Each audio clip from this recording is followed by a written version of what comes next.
عامر خان سے میری ملاقات ہوئی، میں نے اس کو کوئی دین کی بات نہیں کی، صرف محبت تھی۔ اب تک اس کے میسج آتے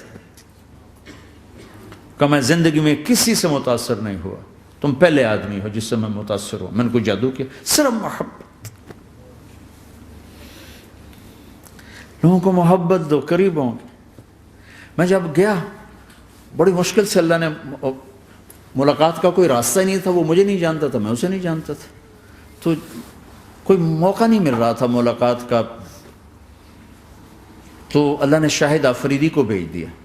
شاہد آفریدی اس کی دوستی تھی، ہمارا جو کرکٹر ہے۔ میں نے اس سے فون پر کہا یار میری ملاقات تو کرا۔ اس نے ملاقات کروائی تو اس نے مجھے کہا آدھا گھنٹہ ہے، آدھا گھنٹہ۔ جب میں پہنچا میکسیمم پونا گھنٹہ، میں کہا ٹھیک۔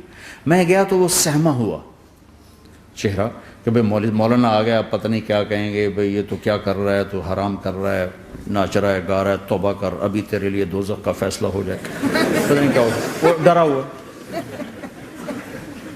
سہما ہوا تھا۔ تو میرا ایک دور کالج لائف تھا، میرے اللہ نے مجھے ہدایت دی، اور میں 3 دن کے لیے میں اس دوست کو، اس کی نسلوں کو دعائیں دیتا ہوں جو مجھے زبردستی پکڑ کے لے گیا۔ نہ میرا تبلیغ سے کوئی تعلق، نہ واسطہ، نہ میں کوئی ان سے متاثر۔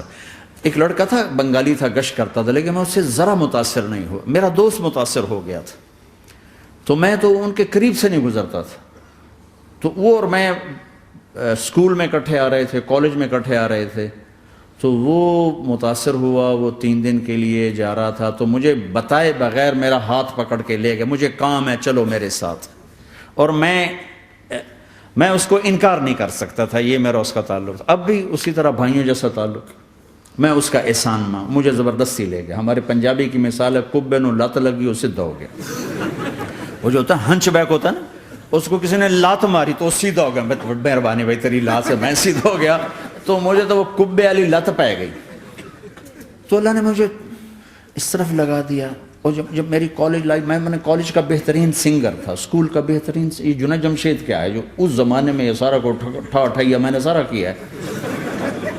تو اب وہ بیچارہ ایسے بیٹھا ہوا، تو میں نے اس سے بیٹھتے فلموں کی باتیں شروع کر دی۔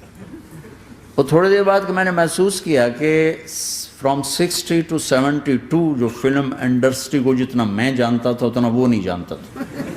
تو اس کے اوپر میرے علم کا روپ پڑ گیا، اس کی لائن کا علم تھا نا۔ تو حیران پریشان، یہ واز تو ہو نہیں رہا، تو کبھی دلیپ کمار کی باتیں شروع ہو گئیں، کبھی راج کپور کی شروع ہو گئیں، اور کبھی محبوب صاحب شروع ہو گئے، کبھی مدن موہن شروع ہو گئے۔ وہ آدھا گھنٹہ تو یوں ہی گزر گیا۔ تو آدھے گھنٹے کے بعد میں نے کہا جی ہمارا تو ٹائم اوور کا نہیں، اٹھیں چلے ادھر چل کے بیٹھتے ہیں۔ میں کھانے کی ٹیبل پر تھے تو وہاں جا کے بیٹھ گئے، پھر وہیں باتیں شروع ہو گئیں۔ جب اس کا سارا خوف دور ہو گیا اور ریلیکس ہو گیا، اس میں پونے گھنٹے سے 50 منٹ گزر گئے تھے، تو پھر میں نے کہا عامر بھائی آپ حج پہ آئے ہیں، اگر آپ اجازت دیں تو آپ کو اپنے نبی کا حج سناؤں؟ کہنے لگے ہاں جی ضرور سنائی۔ پھر میں 1.25 گھنٹہ بولتا رہا، اور وہ ایسے کر کے یہاں سے وہ یوں نہیں ہوا، 1.25 گھنٹہ ایسے بیٹھ کے یوں سنتا، ہلا نہیں اپنی جگہ سے۔ لوگ محبت کے بھوکے ہیں، تم فتوے دینا شروع کر دیتے۔ 2 گھنٹے کی ملاقات کے بعد جب ہم نکلے تو نیچے تک چھوڑنے آیا عامر خان۔ حج کے بعد میں نے کہا ایک ملاقات اور ہو جائے گا، ضرور ہوگی۔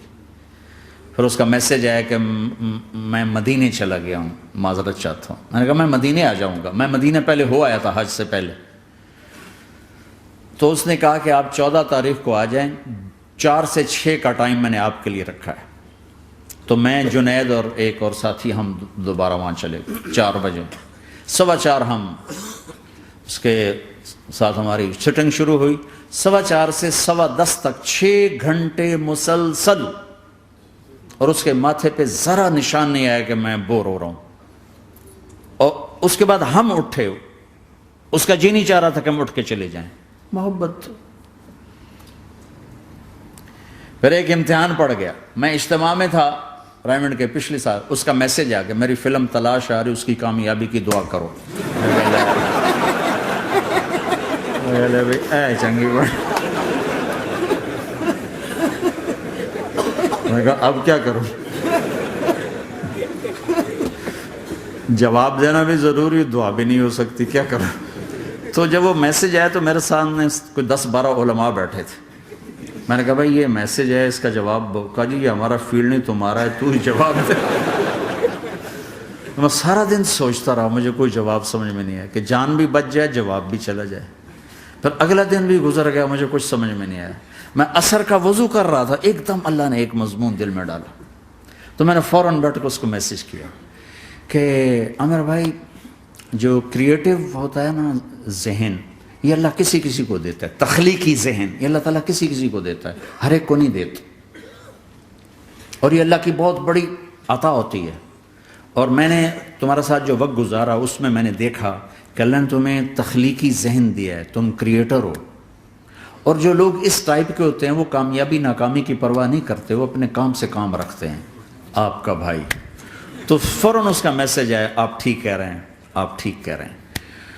بات ہو گئی. پھر میں تھا ہانگ کانگ، میں نے وہاں سے اس کو میسج کیا.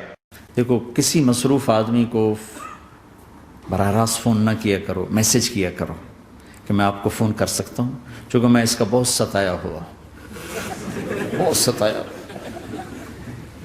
تو میں نے اسے میسج کیا کہ میں طارق جمیل ہانگ کانگ میں آپ کو فون کر سکتا ہوں، میں آپ کو فون کر سکتا ہوں. میں ہمیشہ اسے، اب بھی میرا فون پہ رابطہ ہے، میں پہلے اسے میسج دیتا ہوں میں آپ کو فون کر سکتا ہوں. اگر اس کا جواب نہ ہے پھر میں نہیں کرتا ہوں. کبھی وہ خود کر لیتا ہے، کبھی وہ میسج دے دیتا ہے کال کر لیں.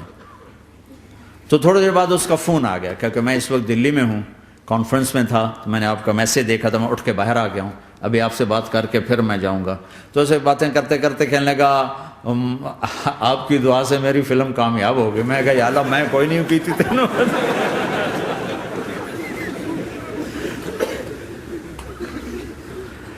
بھائیو محبتیں بانٹو، نفرتیں تو پہلے ہی بہت پھیل چکی. نشہ پلا کے گرانا تو سب کو آتا ہے، مزہ تو تب ہے کہ گرتے کو تھام لے سب.